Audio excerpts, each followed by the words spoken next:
What is up, guys? It is me, your boy K-Wiz, and we are back again with another video. It's an emergency video, as you can tell by the title, because there's an emergency hotfix patch on the way. So if you guys are unaware, the patch we most recently got, I think it was like 2 weeks ago, close to that patch dropped to the most controversial patch I think Tekken has dropped. I guess it's Tekken 8's most controversial patch. The game's not been out that long, so it's been the most controversial patch.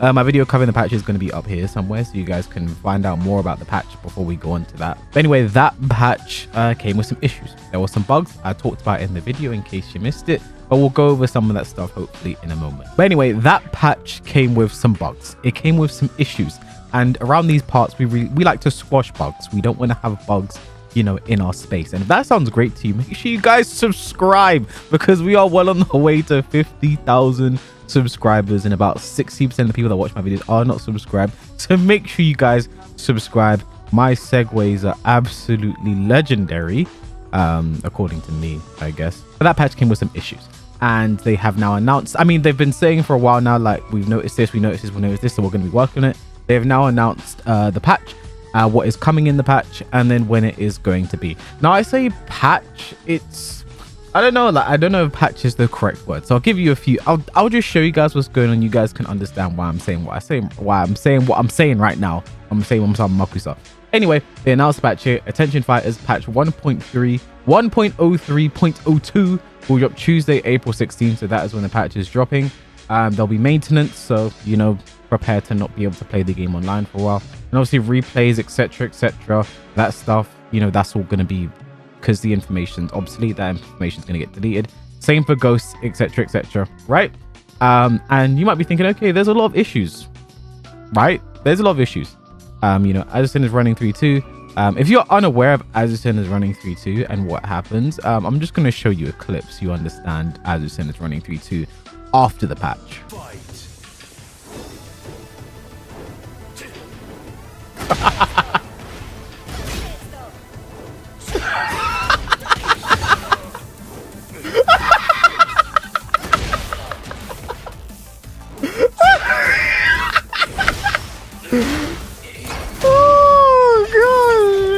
It's a bar. And just a whole host of issues. Tornado combos weren't working properly at the wall, and apparently Zafina's backdash was bugged, but I never saw anything about that because no one plays Zafina. But here are the patch notes, which you can see are quite short.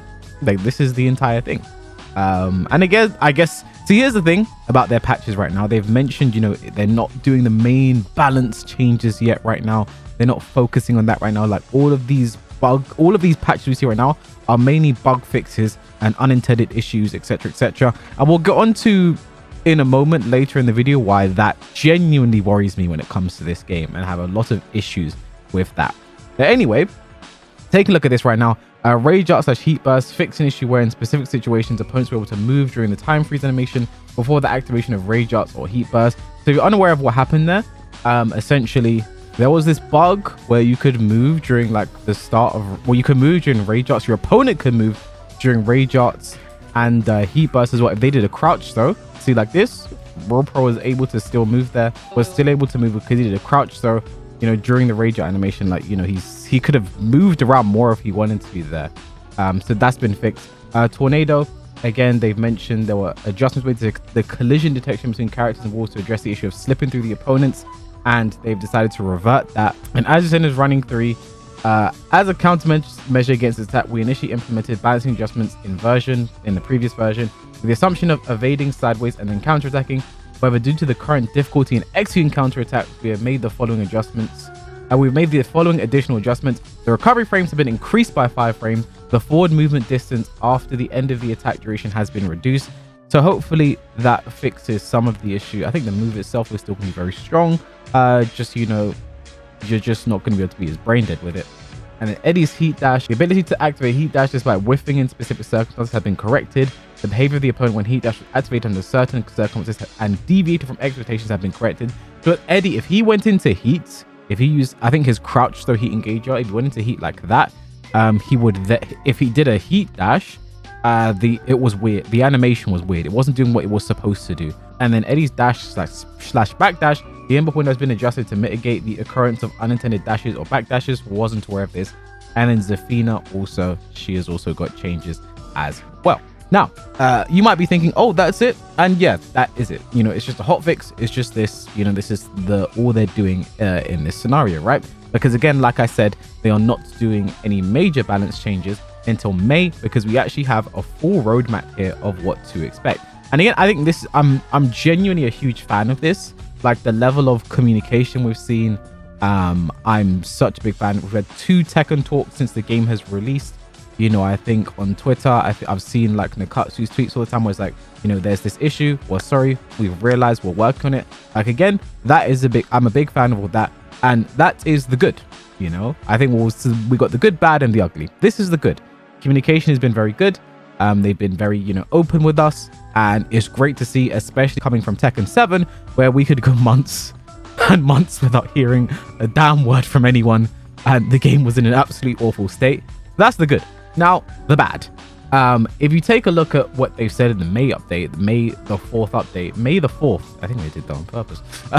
Version 1.04 will primarily focus on buffing characters who haven't been able to fully showcase their uniqueness. However, adjustment to certain moves that exhibit significant strength will also be made. Now, I don't like this. I don't like that the primary focus for this patch is going to be buffing these characters.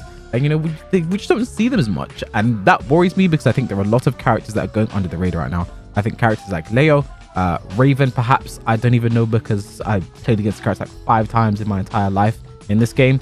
I think these are characters that are kind of flying under the radar right now. And I feel like if you end up buffing them, you know, they might rise to that level. And that kind of worries me. I might have a video coming out soon where I'm just talking about the strength of characters generally in this game. And I think right now we're kind of at a decent point. You know, I think everyone has the same like top 10s, top 15 characters that they kind of always say, right? Like it's Dragunov, Ling, King,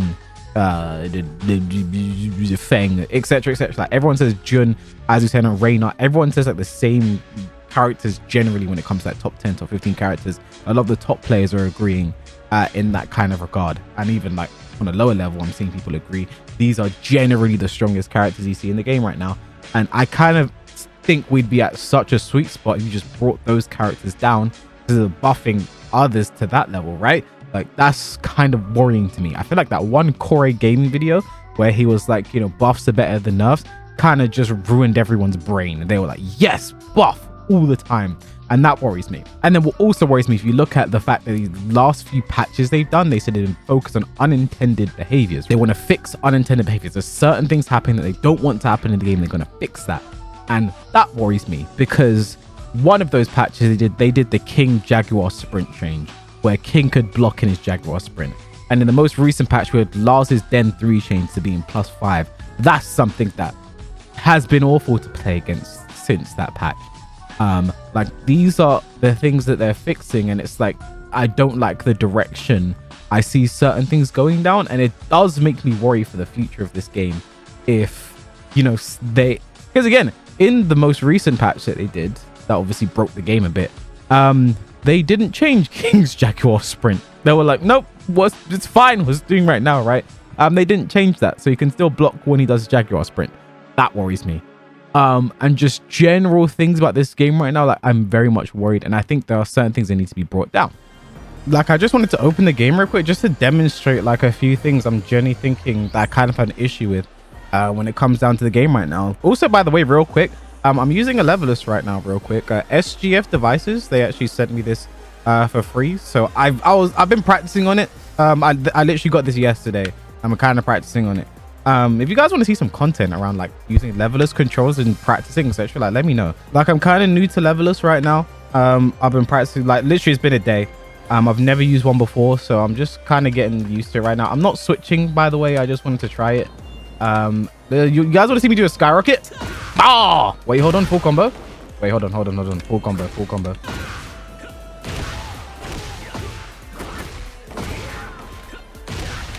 Wow, look at me go, man. A modern day levelist champion. But anyway, when it comes to this game, something I've just not been a huge fan of, right, is they have buffed the movement, right? From Tekken 7 to Tekken 8, there has been buffed movement. And like, here's the thing, right? I think that's been a good change, right? I I kind of like to see it. I like the fact that, you know, they're buffing this type of thing. However, what kind of worries me is that, like, part of me wants to say, like, why did they do it though?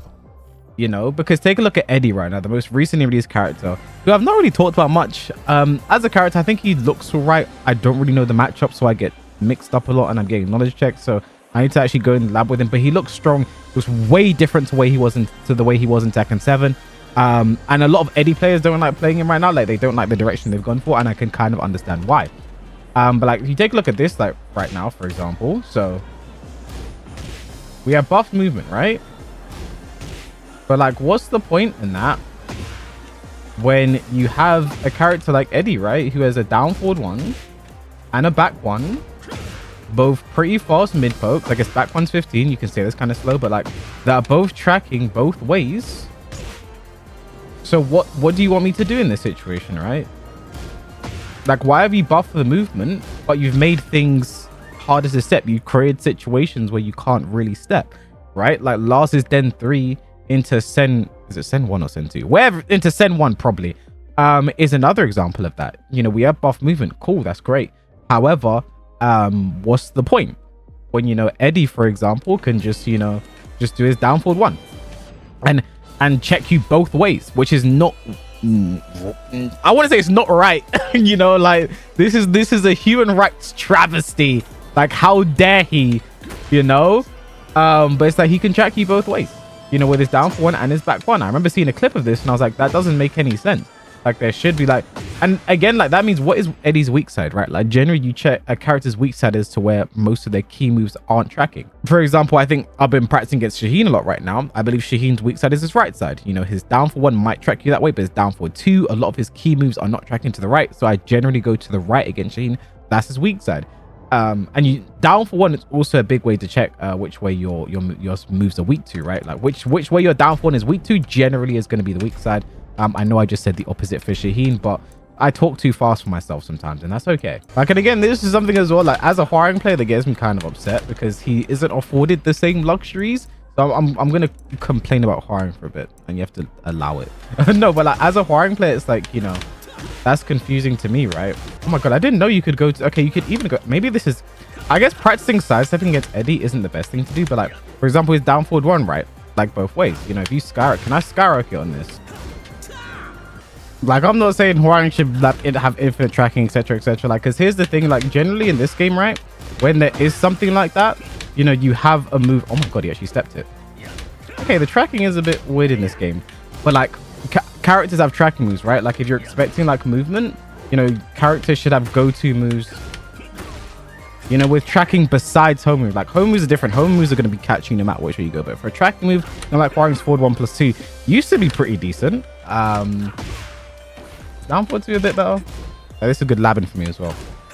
See, down forward 2 is a bit better catching side step left. A lot better in this game than it was in Tekken 7, actually, from what I'm seeing. The forward 1+2 was a move that I guess maybe not so much that you would use to track people, right? Like, that's the move, you know, that you would go to. You'd have go-to moves. Okay, what has better tracking? I'm getting sidewalked a lot. My home moves are a bit slow. Do I have any moves that are tracking? Something like this was something you go to. Okay, let me do down forward 2 instead because it's not illustrating my point correctly. But Eddie, you know, having access to this down for 1 and back 1, both 2 mid pokes, and I guess back 1 goes into a string as well. Actually, his down for 1 has an ender as well, right? So 2-hit string. Makes me worried for the future direction of this game because generally, like, a DLC character in Tekken, I'm just basing on Tekken 7. Well, I guess Tekken 7 was the first Tekken to have DLC characters. Kind of shows the sort of direction they want to be going in for the rest of the game, right? You know, like, you have DLC, like, if you look at Tekken 7's DLC characters, you have Falcon Ram, you have Leroy, you have Lydia. These are characters that kind of have, they have moves that are generally universal mechanics in this game now. Like, you know, Falcon Ram had a guard break that a lot of characters have now. This is very new. Like, Brian, back to the wall, if you block, you can get guard broken and get wall splat. That's something that was only Falcon Ram had back in Tekken 7 when he came out. Then Lydia also got one as well. Like, I feel like you sort of see the general direction for what they're doing for the rest of the game. So this does make me worry for the future of DLC characters in this game as well, because I don't like the direction they've taken with Eddie generally. Like, he seems very oppressive, but that's because I don't know what I'm doing as a character yet. I have not labbed correctly, so I need to get in the lab for that before I keep speaking. But very much a different character, very much, you know, different to what he was before.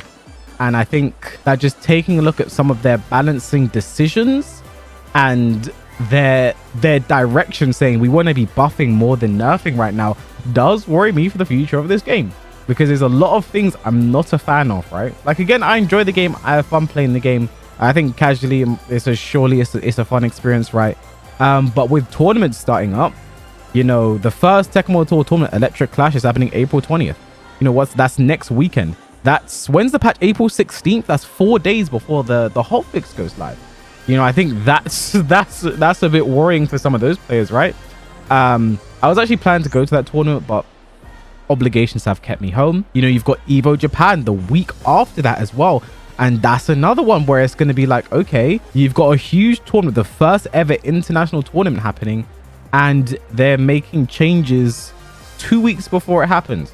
And again, this isn't anything new, though, I have to say. You know, back in Tekken 7, you know, Zafina was released like a week before, I think it was 2019, Clash of Olympians, Greece, Tekken World Tour Challenge event. I actually went to that tournament. I got top 8 in that tournament. But like, Zafina was released like a week before that tournament, and she was tournament legal. You know, that's like, okay, a whole new character. We've played Tag 2, not so much, but a whole new character, you know, to hopefully worry about in tournament. And they've been out for a week. Like, good luck labbing. Have fun with that, right? But having such huge changes before a major event, the first major event for Tekken 8, where Tekken 8 is going to make its mark, and like, here's our competitive history, this is where our competitive history begins, is a bit worrying. And I think the state of this game anyway is worrying, because I know for a fact we're going to see Azucena and Dragunov in that top 8, and we're going to see a lot. I've said it before, I predicted at least 4 Azucenas in top 8. The only way we do not get that is if the players that also get into top 8, the players that get into top 8 instead of players like Ni, Arsenash, Low High, and they happen to not be playing those characters, right? But other than that, you know, it's going to be like 4 Azucenas in top 8. There's going to be some players you've never heard of making absolutely insane runs with Azucena, with Dragunov, with Eddie, perhaps, because he's so different in this game. You have to play against him differently in this game. I do wonder what we're going to be seeing, you know, when that tournament happens, right? So again, I think it's great we're getting so much attention from the developers when it comes to this game. They are saying, listen, you know, we're talking to you, we're having Tekken talks, we're going to say, you know, there's this, there's that, there's the other. You know, they've announced patches, and the Katsu seem to be very active on Twitter and saying, you know, we know this is going on, there's this, we're working on fixing this. I do appreciate that, and I think coming from Tekken 7, I'm very appreciative of it, where those long stretches we go without any form of communication. But I don't know if I'm a fan of where this game is going. And again, I hate to sound like such a doomer. Like, this game, like, the game's been out for what, 2-3 months now. You know, I'm like, the game is dying. It's like, you know, I hate to be such a doomer. I hate to sound like one. But again, it's like, it is worrying when you see the decisions they're making, decisions they made in Tekken 7 balancing as well, and seeing what from there has carried over to here. Like, a situation I'm so not a fan of in this game. And you must see it. You see it because, again, tournaments have been happening. You see it like a bajillion times when you're in tournaments. So take this situation. Like, how many times do you see like something like this? Into heat dash, into 50-50. Like, say for example, Eddie had a pixel of life left, right? You see something like this, plus 18, and it's literally a guess for game situation. You know, I think as well, I think heat engages a 2+ as well. Like, if I land a heat engager, if I land one, if you don't block it, Eddie, oh my gosh, he's so selfish. Plus 17. It's literally a mix-up you have to take. You know, unless I want to take a huge risk and do something like, I don't know, even then you're not going to match. You have to take it. You can't sidestep. You can't even low parry if I do a low. You know, it's like, depending on the low, right? If I do a super slow low, if I do a snake edge, sure, you can low parry. If I do like this into like down back 4, you can't even low parry this low. And that's scary because of how good of a low that I think down back 4 is in this game. Like, down back 4 into forward, like, I think that's a very scary situation to put yourself in, right? You know, he engages so plus. I mean, and things heat dash by itself, you know. Oh, sorry, you need to see, this is the thing, Eddie doesn't block when he's supposed to, and it's really, like, you know, he's really not making this good. You know, plus 5 by itself, and then again, that's less. I think that's less. I don't think plus 5 is that bad. But I think maybe heat engagers could learn from that. Plus 5 on a heat engager, you know, that's more than doable. I think at the wall, I think this situation, the wall situation, like, I think it should go entirely. I don't think you should be plus 18. There's a clip of me playing against, when I played against Tetsu in the tournament we had, that was the last week, the week before. I ended in the situation. He was literally, I'm going to just put it on the screen. If I lost from this situation, I would be a garbage player because I have heat. I run into the heat engage, right? Okay, I'll just do another heat engage, do my heat dash. And now I'm plus 26 and guess for game. Bro, chat, it's so funny. Look at it go from plus 5 to plus 26. Look. Look at it go from plus 5 to plus 26. Look, plus 5, plus 26. So, yeah, there are definitely issues with this game right now. I know the heat system is entirely new. They're working on new different things. We have to give them that sort of time and grace, etc., etc. But like, I feel like we need to start seeing. I think this May patch. I wish it came. I wish it was coming before, because EVO Japan is going to be. I don't know. It's going to be an interesting one to watch. It's going to be very interesting to watch. I highly recommend all of you guys tune in. I'll be actually restreaming it on my YouTube and my Twitch as well, so you can actually watch it with me. I highly recommend you guys to just tune in, because I think it will say a lot for the future of this game, because I think Azucena and Dragunov are going to be very, very, very apparent during that tournament. We're going to see a lot of them. So yeah, that's actually going to be all from me on this video. Please like, comment, subscribe if you enjoyed. Again, subscribe is very important because we are very close to 50,000 subscribers, man. It's going to be crazy. And yeah, I'll catch you guys in the next video.